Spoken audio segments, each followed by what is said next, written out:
bagamba bwonyigiriza nnyo ennyindo ogireeta musaayi naye ekimala muleke omwoyo gw'omwana guwummule mirembe muleke omwoyo gwe gutuuke gye gulina okubeera mwefuula nnyo abamanyi abantu ne munzigyeko munywani wange omu ku abo be mbadde nkubira kasimu oba n'ennumba oba ne tusinkana ne twogeramuko ku bituluma ku bye mutukola tubimanyi mwakimukola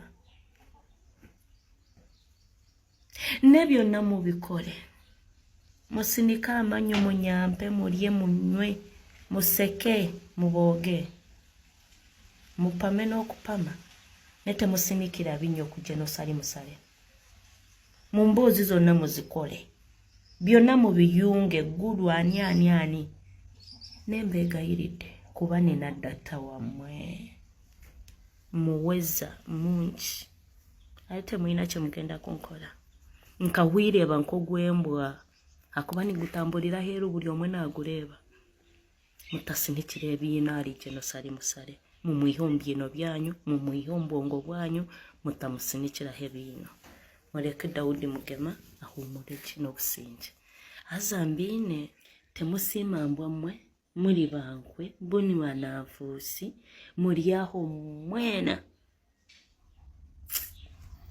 kuri nani manyu muhanda gwa gehena higuri nani ngo batasya mu mazima nani mbeta ngumwishe kuna ali akasente mbosya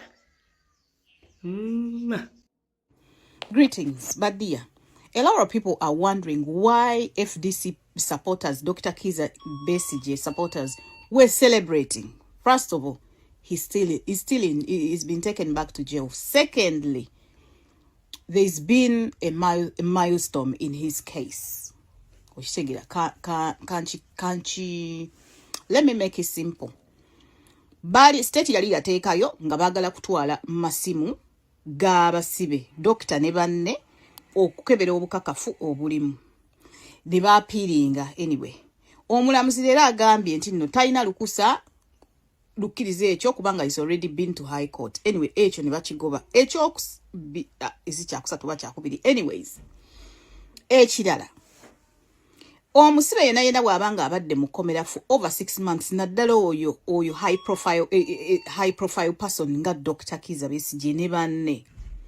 After 6 months abeera entitled to bail. Jukira abadde bamugana bail, but now it is within the law for him to be given bail. Newankubadde azzeeyo mu kkomera, now his lawyers are working hard okubeera nga afuna bail. Si bwe kiri? This is why they were celebrating, because they can see the light at the end of the tunnel. Ono ye true opposition, real opposition kwe tumanyi. Kyova olabanga Muhoozi yagamba nti kabobi twakaleeta kulwanyisaani Kiza Besigye. Kiza Besigye wants power. He wants to be a president. Do not be fooled. Ate nga teri mulabewo asinga ng'omuntu eyaliko mukwano gwo. Abamanyi obunyomero bwo bwonna, abamanyi most of you. Whereas people evolve, abantu ne bakyuka ne bakyusa ango bane baddayo ku drawing board. Dr. Kiza Besigye knows one or two things about His Excellency Yoweri Kaguta Museveni. Okitegedde. He's still here now. Kuba naye Saabalwanyi, naye yali mu nsiko, naye mulwanyi, ate yali musawo we. So he knows how to dodge him. However, resources limited kubanga he's not in power. Awo Saabalwanyi abamuleega enkaka. Ate kigambibwa nti yawangulako ne kalulu. Newankubadde nti he's an expert mu kubba akalulu. Okitegedde ekyo.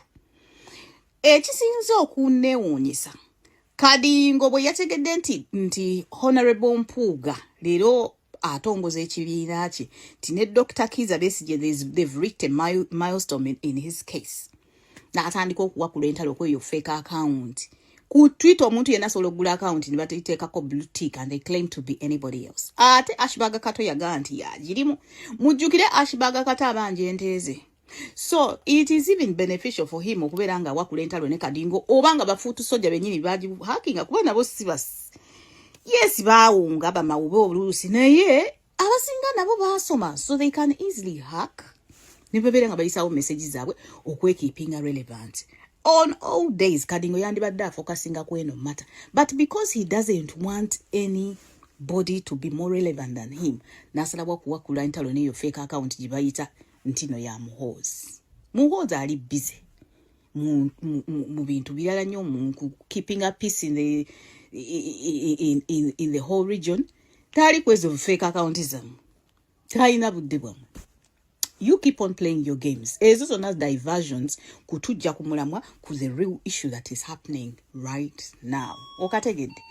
Anyway, Museveni era agenda kufuga. We know this.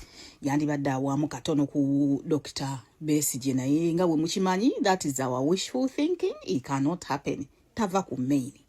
Ku ntikko kwasigala. Sibe kiri. Ono Kadingo just get keep. Kwetega bwetezi muhoozi nti no he will be relevant. Mu time ya muhoozi oba in case, I'm not saying it, no, it is true.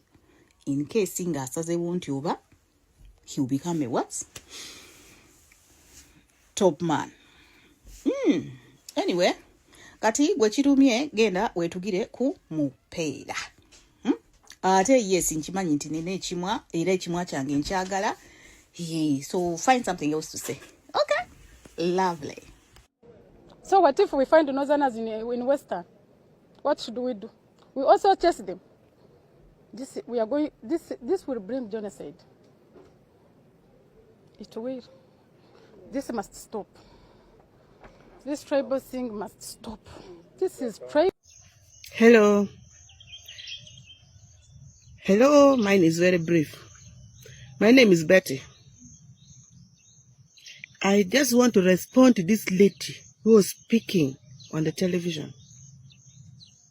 Those who marched to the parliament because the eviction is almost taking place. Because the government said they should pack their cattle and leave Acholi land. Now you are saying you will never leave. You will never go. You have nowhere to go. First of all, where did you come from? Where did you come from? Really? Are you not going anywhere? Okay. Leave alone that. This lady says this is tribalism and they will never go anywhere. And this will cause genocide. Genocide? My dear people, are you hearing these people talking of genocide? Because they did genocide in Rwanda in 1994. They think they are ready because they are well equipped. I'm telling you, these people have guns. These people have everything to fight us. Since they are packing it in the bushes there. They are packing it. They have everything. But my dear, the gun doesn't fight. Your uniform will never fight for you. You don't know which tribe you are playing with. You out of the story. This time you will see the reality. You're just speaking of the genocide, but for us, we are even ready more than you. We are ready, even more than ready, to die for this land, to fight for our land, so that our children should get it. We have our ancestors buried in that land you are playing with. We have everything in the land. All our cattle have gone. All our riches have gone. We are left with that. Only that. And you people, I need to tell you, the people you are seeing, or us who are in the village that you are seeing, you think these are the only Choli. You're wasting your time. We have our people. I'm telling you, we have our people. All over the world, we have our people. Start the war at your own risk. Start your genocide, the one you're telling us at your own risk. We are ready for what you want to do. We are ready to fight for our land. We are ready for everything that you will start. Use the eviction period properly. Pack it. They said it eviction. Is it ammonia or that kind of it? Use this period wisely to go with everything that you have and leave our land. Or you are also even free to use the word genocide you wanted to start well. Use it well. The meeting point is at the Karoma Bridge. Do whatever you want to do. I know you have your people in the army. You have everything. You have come from Rwanda in big numbers just to fight and to kill us, and then you take over our land. Never will that happen. I'm assuring you that it will never happen. We are more than ready because we cannot march. If we are to march, tear gas. If we are to talk, arrested. If you are to do what, you will arrest us, as you people have been doing it from time and again. Now, when we are seated like this and seeing you watching at whatever drama you are doing, you think that we cannot fight. You think that we are happy. It is good to stay with someone who talks than to stay with someone who is silent. We are silent watching at you. Now start anything you want to start at your own risk, period. Balal must go, and you will go, and you will never come back. Don't let me talk what is in my heart.